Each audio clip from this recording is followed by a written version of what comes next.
Hello friends, आपका एक बार फिर से आपके अपने यूट्यूब चैनल पे बहुत बहुत स्वागत है।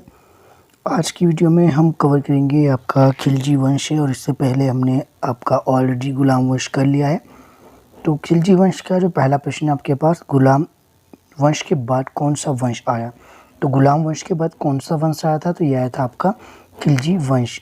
इसके बाद क्या होता है कि खिलजी वंश की जो स्थापना है किसने की, तो ये की थी जलालुद्दीन फिरोज खिलजी ने। इम्पोर्टेंट, इसको आप याद रखेंगे। इसके बाद है आपके जलालुद्दीन की हत्या कब वो किसने की थी, ये की थी 1296 में अलाउद्दीन खिलजी द्वारा। तो जलालुद्दीन खिलजी के बाद कौन आया, तो यह आया था आपके अलाउद्दीन खिलजी। तो ये भी आपने ध्यान रखना है कब की बात है, ये 1296 की। अगला प्रश्न है आपके पास, जो अलाउद्दीन खिलजी है उसका बचपन का नाम क्या था, तो उसका बचपन का नाम अली और गुरशब था। इंपॉर्टेंट, इसको याद रखना है। इसके अलावा सेना को नगद वेतन और स्थायी सेना रखने की शुरुआत किसने की थी। देखिए, पहली बार जो स्थायी सेना किसने रखी थी और साथ ही जो है सेना को नगद वेतन किसने देना शुरू किया था, तो ये किया था अलाउद्दीन खिलजी ने। अलाउद्दीन खिलजी आपका खिलजी वंश का जो है मुख्य शासक है और बहुत ही इंपॉर्टेंट है। आपका हर एग्ज़ाम में अलाउद्दीन से आपके क्वेश्चन पूछा जाता है। अलाउद्दीन खिलजी के समय भू राजस्व दर कितनी थी, तो उपज का 1/2 भाग इसके समय में आपकी भू राजस्व दर थी। साथ ही दिल्ली के शासकों में सबसे विशाल स्थायी सेना किसके पास थी, तो ये भी किसके पास थी, अलाउद्दीन खिलजी के पास। नेक्स्ट देख लेते हैं आपके पास, अलाउद्दीन खिलजी ने जो आपका खम्ज में सुल्तान का हिस्सा कर दिया था। तो आपने बताना है जो खम्ज क्या है। खम्ज होता था जो लूटा गया धन था, यानी कि किसी जो दूसरे जो है राज्य पे आक्रमण करके उनसे जो धन लूटा जाता था, उसमें जो है दिल्ली में अलाउद्दीन खिलजी के समय की बात है, सुल्तान का कितना हिस्सा था, तो उपज का ये था आपका 3/4 भाग। उपज का नहीं, ये लूटा हुआ खम्ज का जो कितना हिस्सा था, तो 3/4 भाग। इंपॉर्टेंट, इसको याद रखेंगे आप।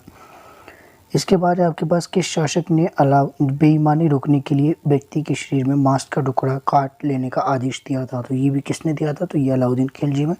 साथ ही एक और तथ्य मैं आपको बता दूं, अगर आप बुक में इसको देखेंगे, कई जगह बुक में 1/5 भाग पहले था, तो बाद में इसको बढ़ाकर कितना गया, 4/5 कर दिया गया था। ये भी आपने ध्यान रखना है।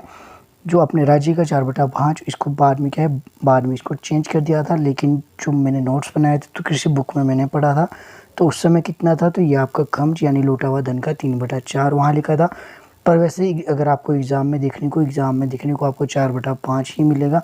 तो आपने ध्यान रखना है 1/5 और 4/5, ये इसके दो हिस्से थे। तो 1/5 किसका हिस्सा था, तो ये आपका जो सैनिकों का था, जो सैनिक होते थे उसमें।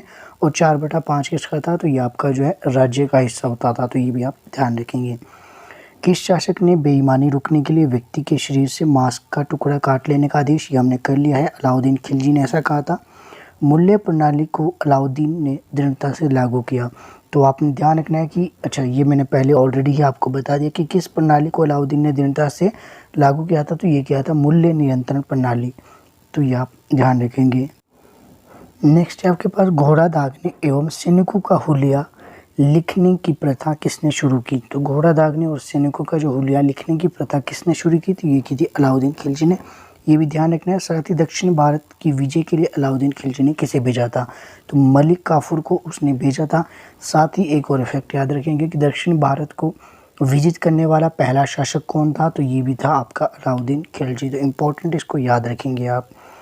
अलाउद्दीन द्वारा नियुक्त जो आपका परवाना नवीस नामक अधिकार था, तो क्या जारी करता था, तो ये जारी करता था वस्तुओं का परमिट। किसी वस्तु को जो चलाने के लिए परमिट की आवश्यकता होती है, तो ये परमिट आपका जारी करता था। खाद्यान्नों को बिक्री के लिए कहाँ लाया जाता था, तो ये लाया जाता था शाहना एवं मंडी। खाद्यान्नों को बिक्री के लिए कहाँ लाया जाता, तो ये मान के चलिए कि आज भी कहाँ ले जाते हैं, तो आज भी हम मंडी में ले जाते हैं, उस समय भी मंडी में ले जाते थे। बस ध्यान रखना है, शाहना ए लगाना है आपने आगे।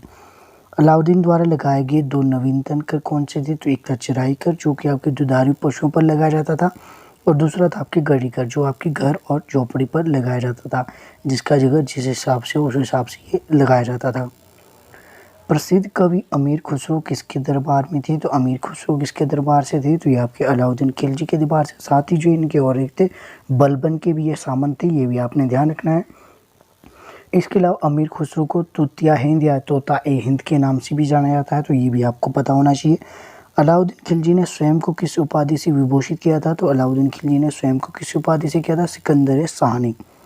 इंपॉर्टेंट, इसको याद रखेंगे आप। वस्त्र एवं अन्य वस्तुओं का जो बाजार है उसे क्या कहा जाता था? सराय अदल कहा जाता था। ये उसके बाद आपका आता है अलाउद्दीन के बाद गद्दी पर कौन बैठा? तो अलाउद्दीन के बाद गद्दी पर बैठा था मुबारक शाह खिलजी। तो आपने ये भी ध्यान रखना है। किस खिलजी शासक ने खलीफा की उपाधि दी? तो ये भी आपके मुबारक खिलजी ने की थी। इंपॉर्टेंट, इसको भी याद रखेंगे आप। खलीफा की उपाधि ध्यान रखना है। किस खिलजी शासक ने खलीफा की उपाधि धारण की? तो ये आपकी मुबारक शाह खिलजी ने की थी। साथ ही अगर बात की जाए तो आपका जो दिल्ली सल्तनत में इल्तुतमिश आए थे आपके, तो इल्तुतमिश गुलाम वंश की बात करते हैं तो हमने पीछे पढ़ा। तो जो आपके गुलाम वंश में इल्तुतमिश थे उसको जो है खलीफा की उपाधि किसने दी थी? खलीफा के उस द्वारा उसको जो है स्वीकृति प्रदान की गई थी। ये मैंने पिछली वीडियो में बताया है। अगर आपने पिछली जो है हिस्ट्री की वीडियो नहीं देखी है तो उसके आपको लिंक मिल जाएगी। साथ ही आप प्लेलिस्ट में एक अलग से फोल्डर बनाए हिस्ट्री का, उसमें भी आप जाकर देख सकते हैं। 1320 ईस्वी में वजीर खुसरो खान ने मुबारक शाह खिलजी की हत्या कर दी और कौन सी उपाधि धारण की? तो पैगंबर के सेनापति की उपाधि उसने धारण की थी। अलाउद्दीन खिलजी का कौन सा सेनाध्यक्ष तुगलक वंश का प्रथम सेनापति बना? तो ये बना था गाजी मलिक। अलाउद्दीन ने किसके कहने पर सिकंदर महान के समान विश्व जो विजय की योजना को त्याग दिया था? तो ये अल्लाह उल मुल्क के कहने पर। तो ये भी आपने ध्यान रखना है। वहीं जो खिलजी वंश को दीवान वकूफ कहा क्या था? तो आपने ध्यान रखना, खिलजी वंश में जो दीवान वकूफ क्या था? ये था आपका राजकीय व्यय से संबंधित एक विभाग था।